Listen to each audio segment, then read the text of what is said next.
মালেক আফসারি একজন দেখলাম, মালেক আফসারি এই যে সিনেমা পরিচালক ছিল, এটা আমরা দেখি নাই কোনোদিন, এখন দেখতেছি উনি আলোচনা টক শো করে।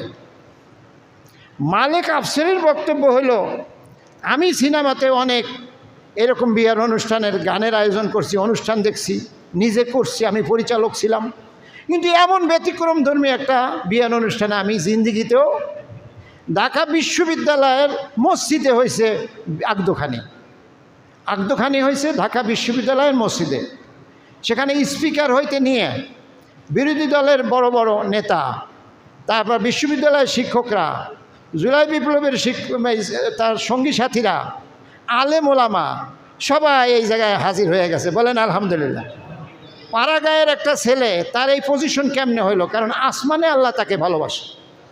যখন মানুষরা কোনো কাজ করে, ভালো কাজ করে, তখন তার মান সম্মান ইজ্জতের প্রশ্ন আসমানে থাকে, দুনিয়ায় থাকে না। ও ফয়সালা আকাশে হয়। কোথায় হয়?